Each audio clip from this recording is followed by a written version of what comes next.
Last week here on the podcast, I interviewed Helena Gibson of Unveil Hair Care and Strut Hair, who talked very openly about the challenges that women face with hair loss. And in my research for that episode, I discovered that more than half of postmenopausal women struggle with hair loss and hair thinning.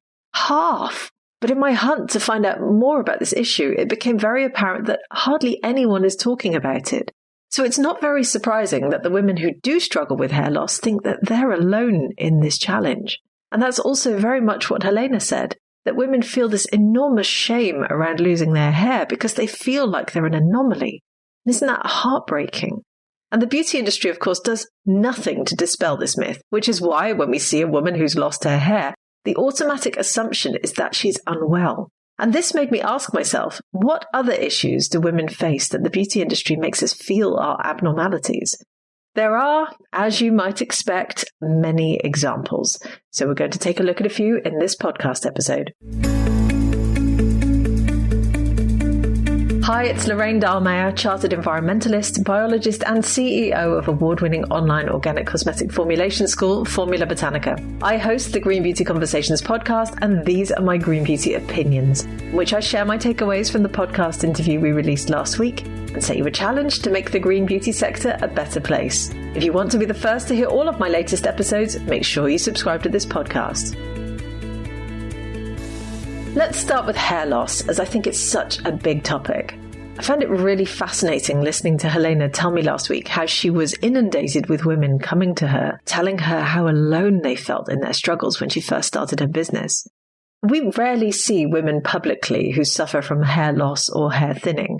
There have been some more high-profile celebrities in recent years, such as Jada Pinkett Smith, who has been very public and open about her alopecia. And I have no doubt that she's helped millions of women by being so vulnerable and open, which is a very brave thing to do. So hair loss is one big topic that we really see the beauty industry make people feel like it's a huge anomaly when they experience it. Another issue is hyperpigmentation, which I also feel that the beauty industry doesn't address properly, other than telling you that it needs to be corrected. So just a quick recap, hyperpigmentation occurs when the pigment-producing cells in the skin, which are called melanocytes, begin to produce more pigment. And this then leads to the development of lighter or darker patches on the skin surface. And it can appear anywhere on the skin. It's also perfectly normal, and typically it's nothing to worry about. And it probably won't surprise you to learn that it generally affects more women than men. One study, in fact, that I read suggested that 90% of hyperpigmentation cases are found in women. And I bet that the majority of those women feel like it needs to be fixed or corrected because of the language used by the beauty industry. Now, to be fair, we are starting to very slowly see more models with hyperpigmentation make it into beauty adverts. But that doesn't really stack up against the products that those beauty companies sell to correct what the industry still views and terms to be an abnormality. Another example is cellulite, which again is a perfectly normal thing on the skin. It can be found across all body types. It's not an abnormality. It's not a disease. In fact, the very concept of cellulite was invented and amplified by the beauty industry itself. And it was framed as this unsightly condition that we need to master with this multitude of lotions that don't work. So again, we're being told that our bodies are wrong for being natural and for being normal. Now, that's just 3 examples: hair loss, hyperpigmentation, cellulite. We haven't even talked about blemishes or body hair or sweat or any of the other perfectly normal things that you'll find are very common to most humans. I'm sure that you have some examples. You can probably think of some too. And please do DM me on Instagram because I would love to hear your thoughts and examples. And of course, the beauty industry isn't explicitly saying hyperpigmentation is an abnormality, or they're not saying it's weird if you lose your hair when you're a woman. But instead, their messaging is more insidious than that. The adverts that we see always give us a picture that we must attain. That picture shows us an ideal woman or an ideal man, and that person doesn't always look like you or me, which then makes us feel like there's something wrong with us.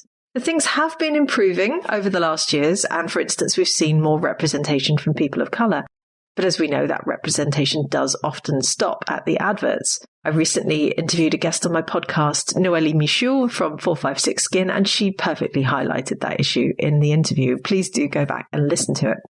But the main problem that we come back to time and time again is that the personal care industry, the cosmetics industry, the beauty industry, however you want to call it, it exists to make products that can clean, beautify, and enhance our appearance.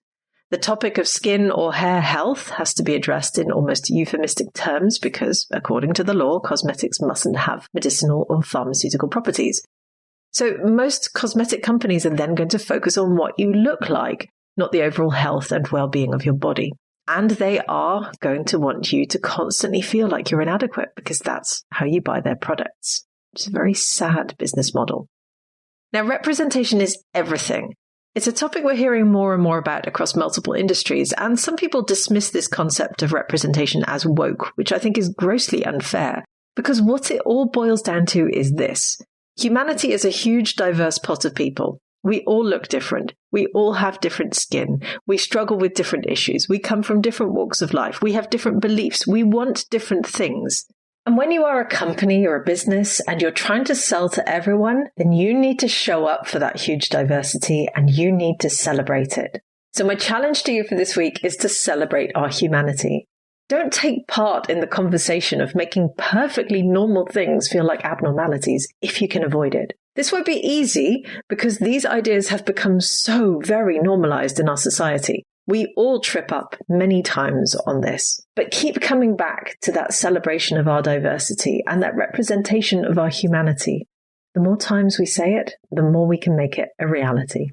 Thank you for listening to my Green Beauty opinions. Remember to visit the Formula Botanica website at formulabotanica.com to try our free online formulation course. And if you haven't subscribed yet to the Green Beauty Conversations podcast, please make sure you do so now in your favorite podcast app. Leave me a 5-star review if you enjoy the conversations I host, and I'll be back soon with my next episode.